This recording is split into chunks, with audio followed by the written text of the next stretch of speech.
የመጀመሪያው 10 ዓመት ከ30 ዓመት ማለት ነው። የመጀመሪያው 10 ዓመት የምጥ የችግር የሽግግር ዓመት መሆኑን ያሳየኛል።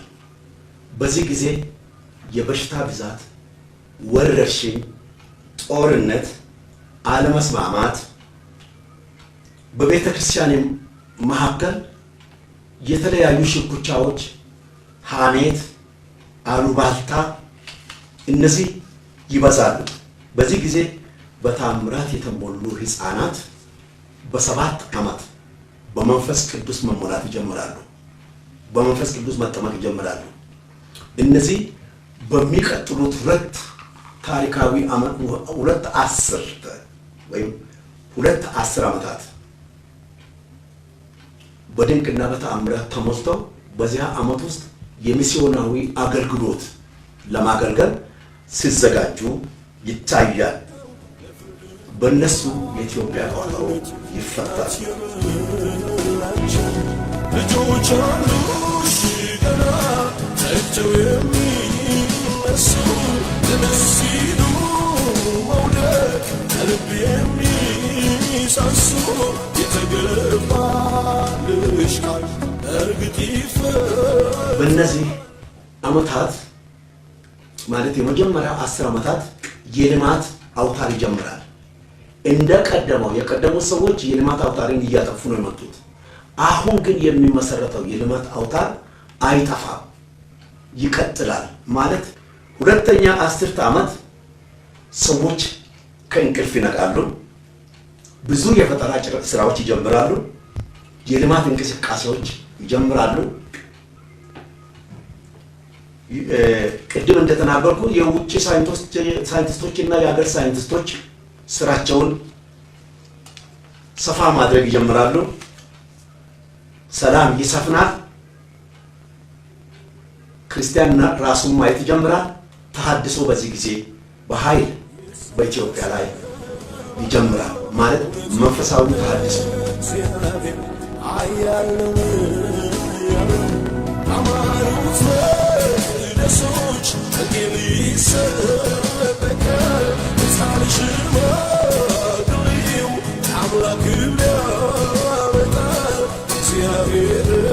የወንጌል ስርጭትን በአገር ውስጥና ከሀገር ውጭ በስፋት መሰራት ይጀምራል። የኢኮኖሚም እድገት መሰረታዊ ነገሩን እየያዘ ይቀጥላል። ሁለተኛ 10 ዓመት ላይ የ100 ዓመት ችግር ይፈታል። ሶስተኛ 10 ዓመት ይመጣል። በሶስተኛው 10 ዓመት ላይ የ500 ዓመት ችግር ይፈታል። ስለዚህ በ20 ዓመት የ600 ዓመት ችግር ሲፈታ ኢትዮጵያና የአሁኗን ጃፓን አንድ ላይ አድርጎ እግዚአብሔር ያሳየኛል። ይህን አይቼ ካለፍኩ በኋላ ክፉ ስማችን ወደ መልካም ሲለወጥ፣ ዓለም አቀፍ ቢሮዎች በኢትዮጵያ በብዛት ሲከፈቱ፣ ክርስቲያኖች የጠበቀ አንድነት ይዘው ሚስዮናዊ አገልግሎታቸውን በአንድነት ሲቀጥሉ፣ መጀመሪያ ለዓለም እንደ መርዝ የታየነው ለዓለም ጨው፣ እንደ ሱካር፣ እንደ መድኃኒት ሆነን እንደምንፈለግ ለስኮላርሺፕ ሰው ፈልገውን ወደ ሀገራቸው ከጠሩንና ከተማርን በኋላ ቅሩልን ሲሉ ወደ ሀገራችን እንመለሳለን ብለው ወጣቶች በኃይል ሲቃወሙ ወደ ሀገራቸው ሲመለሱ፣ አሕዛብ ደግሞ እንዳለ አሕዛብ ላይ የእግዚአብሔር ክብር እንደሚመጣና አሕዛብም ራሳቸው እንደሚጎበኙ በዚያ ጊዜ ላይ ጌታችን ኢየሱስ ክርስቶስ በሕልም በራእይ መድኃኒትነቱን የሚገልጥበት ጊዜ እንደሆነ የምናይበት፣ አጋንንታዊ አሰራሮች ማለት ጅኒ ጠሪዎችና ሰይጣን ጠሪዎች ደግሞ የእግዚአብሔር መንፈስ ምድሪቱን የሚወርስበት ጊዜ ይሆናል። እነዚህ ሁሉ ነገሮች እግዚአብሔር ካሳየኝ በኋላ ፊልሙን ሲቆም በእግዚአብሔር ፊት እግዚአብሔርን ማመስገን ጀመርኩ። ምንም በማይታይበት ባዶ በሆነበት በኢትዮጵያ ምድር ይሄ ነገር መሆኑ ለኔ ድንቅ ሆነ።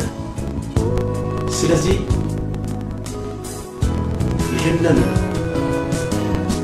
ፊልም ለምታዩ ወይም ደግሞ በማንኛውም ሁኔታ ይህን ቀረጻ ለምታዩ ሰዎች እግዚአብሔር ኢትዮጵያን ሊፈውሳት እንደተቃረበ እንድትመለከቱ ስጋብዛችሁ፣ በዚህ ውስጥ እግዚአብሔር የተናገረኝ ከአሕዛብም ከልጆችም ሰውን ስላጣ ስሜ ደግሞ ለረጅም ዘመናት በዚህች ምድር ላይ ስለተጠራ ስለ ስሜ ብዬ እሰራለሁ ብሏልና የኛ መጸለይና ንስሐ መግባት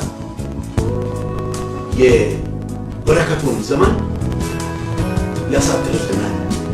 የኛ አለመዘጋጀትና ወደ እግዚአብሔር አለመቅረብ፣ አለመታዘዝ ደግሞ ነገሩን ያዘገያል። ስለዚህ ይህንን የምትመለከቱ በጸሎት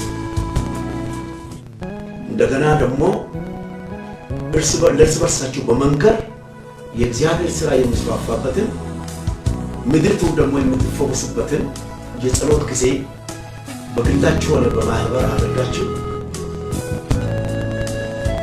ለሚያገለግሏችሁ እንድትጸልዩ፣ ለአገልግሎቱ እንድትጸልዩ፣ እግዚአብሔር ለሚያደርገውም ታምር እንድትጸልዩ እያሳሰብ እግዚአብሔር ወደዚህ መሰረት እንዲያመጣን ሳንሞት ምልክቱን እንዲያደርገን እግዚአብሔርን አመሰግናለሁ። እኔም በጸሎት ከእናንተ ጋር ነኝ። እናንተም ስለ ምድሪቱ ስለ ሕዝቡ ጸልዩ። ጌታ ይባርካችሁ።